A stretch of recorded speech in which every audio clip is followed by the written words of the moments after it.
ಜಮ್ಮು ಕಾಶ್ಮೀರ ರಾಜ್ಯದ ಪುಲ್ವಾಮಾ ಜಿಲ್ಲೆಯ ಕುಲ್ಗಾಂವ್ ಅನ್ನುವಂಥ ಒಂದು ರಮಣೀಯ ಸ್ಥಳ, ಪ್ರವಾಸಿ ತಾಣ ಅದು.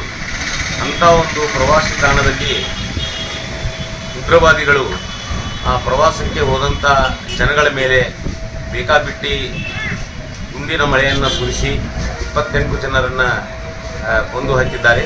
ಹಾಗೂ ಭಾಳಷ್ಟು ಜನ ಗಂಭೀರವಾಗಿ ಗಾಯಾಗಿ ದವಾಖಾನೆಗೆ ಸೇರ್ಪಡೆಯಾಗಿದ್ದಾರೆ. ಈ ಒಂದು ಕೃತ್ಯವನ್ನು ಭಾರತ ಮಾರ್ಕ್ಸ್ವಾದಿ ಕಮ್ಯುನಿಸ್ಟ್ ಪಕ್ಷ ತೀವ್ರವಾಗಿ ಖಂಡನೆ ಮಾಡ್ತೈತೆ ಅನ್ನುವಂಥದ್ದು ನಾನು ಹೇಳಲಿಕ್ಕೆ ಇಚ್ಛೆಪಡ್ತೀನಿ. ಯಾಕಂತಂದರೆ ಭಾರತ ದೇಶ ಬಹುಭಾಷಾ ಮತ್ತು ಬಹು ಧರ್ಮೀಯರ ಒಂದು ದೇಶವಾಗಿದ್ದರಿಂದ ಇಲ್ಲಿ ಎಲ್ಲರೂ ಅನ್ಯೋನ್ಯವಾಗಿ ಇರುವಂಥದ್ದು ಮೊದಲಿಟ್ಟರು ನಮ್ಮ ಹಿರಿಯರು ಕಲಿಸ್ಕೊಂಡು ಬಂದಾರ. ಆದರೆ ಒಂದು ಪ್ರಶ್ನೆ ನಮಗೆ ಕಾಡ್ತಾ ಇದೆ, ಆ ಗೋಲಿಬಾರ್ ಆಗುವಾಗ, ಆ ಕೃತ್ಯ ನಡೆಯುವಾಗ ಅಲ್ಲಿ ಪೊಲೀಸರು ಇರಲಿಲ್ಲವಾ, ಅಥವಾ ಉಗ್ರವಾದಿಗಳು ಯಾವ ಮೂಲದಿಂದ ಬಂದರು, ಯಾವ ಬೌಂಡ್ರಿಯಿಂದ ಬಂದರು, ಆಮೇಲೆ ಅಲ್ಲಿ ಅರೆಸೇನೆ ಯಾಕೆ ಇರಲಿಲ್ಲ ಅನ್ನುವಂಥದ್ದು ಪ್ರಶ್ನೆಗಳು ಉದ್ಭವ ಆಗ್ತಾ ಇವೆ.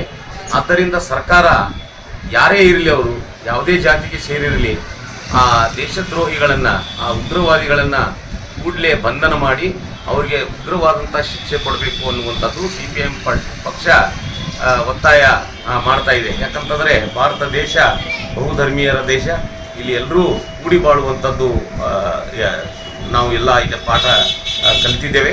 ಆ ಜಮ್ಮು ಕಾಶ್ಮೀರ ಅಂತಂದರೆ ಯಾವ ರೀತಿ ನಾವು ಬಾಂಬೆ ಏನು ಭಾರತ ದೇಶದ ಹೆಬ್ಬಾಗಿಲು ಅಂತ ಏನು ಹೇಳ್ತೀವಿ ನಾವು, ಅದೇ ರೀತಿ ಜಮ್ಮು ಕಾಶ್ಮೀರದ ಈ ಪಹಲ್ಗಾಮ ಗ್ರಾಮ ಒಂದು ಸುಂದರವಾದಂಥ ರಮಣೀಯ ಸ್ಥಳ. ಒಂದು ಸ್ವರ್ಗ ಅಂದರೂ ಏನು ಇದು ಅತಿಶಯೋಕ್ತಿ ಆಗೋದಿಲ್ಲ. ಅಂಥ ಒಂದು ಸ್ವರ್ಗದ ಸ್ಥಳದಲ್ಲಿ ಪ್ರವಾಸಿಗೆ ಹೋದಂಥ ಜನಗಳ ಮೇಲೆ ಈ ರೀತಿ ಬೇಕಾಬಿಟ್ಟಿ ದಾಳಿ ಮಾಡದಂಥ ಉಗ್ರವಾದಿಗಳ ಕೃತ್ಯ ಖಂಡನೀಯ. ಸರ್ಕಾರ ಕೈಕಟ್ಟಿ ಕುಳಿಬಾರ್ದು. ಅದಕ್ಕೇನೈತಿ, ತೀವ್ರವಾಗಿ ಪರಿಶೀಲನೆ ಮಾಡಿ ಯಾರೇ ಇರಲಿ ಅವರನ್ನು ಹಿಡಿದು ಅವರಿಗೆ ಉಗ್ರ ಶಿಕ್ಷೆ ಕೊಡಬೇಕಂತ ಹೇಳಿ ಮತ್ತೊಮ್ಮೆ ಭಾರತ ಮಾರ್ಕ್ಸ್ವಾದಿ ಕಮ್ಯುನಿಸ್ಟ್ ಪಾರ್ಟಿ ತೀವ್ರವಾಗಿ ಒತ್ತಾಯ ಮಾಡುತ್ತೆ. ನಮಸ್ಕಾರ. ನಿಮ್ಮ ಮಕ್ಕಳ ಉಜ್ವಲ ಭವಿಷ್ಯಕ್ಕಾಗಿ ಶ್ರೀ ಶಬ್ರ ರೇಣುಕಾ ವೀರ ಗಂಗಾಧರ ಶಿವಾಚಾರ್ಯರ ಮಾರ್ಗದರ್ಶನದಲ್ಲಿ ನಡೆಯುತ್ತಿರುವ ಶ್ರೀ ಶಿವಯೋಗಿ ವಿದ್ಯಾಲಯ ಶಾಲೆಯಲ್ಲಿ ದಾಖಲಾತಿ ಪಡೆಯಿರಿ. ಇಲ್ಲಿ 1ನೇ ತರಗತಿಯಿಂದ 10ನೇ ತರಗತಿಯವರೆಗೆ ಪ್ರವೇಶ ಪ್ರಾರಂಭವಾಗಿದ್ದು, ಉನ್ನತ ಗುಣಮಟ್ಟದ ಶಿಕ್ಷಣದ ಜೊತೆಗೆ ಆಟ, ಯೋಗಾಸನ, ಡ್ಯಾನ್ಸ್, ಕರಾಟೆ ತರಬೇತಿಯೂ ನೀಡಲಾಗುತ್ತದೆ. 5ನೇ ತರಗತಿಯಿಂದ 10ನೇ ತರಗತಿಯವರೆಗೆ ವಸತಿ ಸೌಲಭ್ಯವೂ ಕೂಡ ಲಭ್ಯವಿದೆ. ನುರಿತ ಶಿಕ್ಷಕರಿಂದ ಬೋಧನೆ ನೀಡಲಾಗುತ್ತದೆ. SSLCಯಲ್ಲಿ ಈ ಶಾಲೆಯ ಫಲಿತಾಂಶವು 100%ವಾಗಿದೆ. ಹಾಗಿದ್ರೆ ತಡೆಯಾಕೆ, ಇಂದೇ ಭೇಟಿ ನೀಡಿ ಶ್ರೀ ಶಿವಯೋಗಿ ವಿದ್ಯಾಲಯ, ಹುಮ್ನಾಬಾದ್. ಹೆಚ್ಚಿನ ಮಾಹಿತಿಗಾಗಿ ಸಂಪರ್ಕಿಸಿ 8747071091 ಅಥವಾ 9164643288.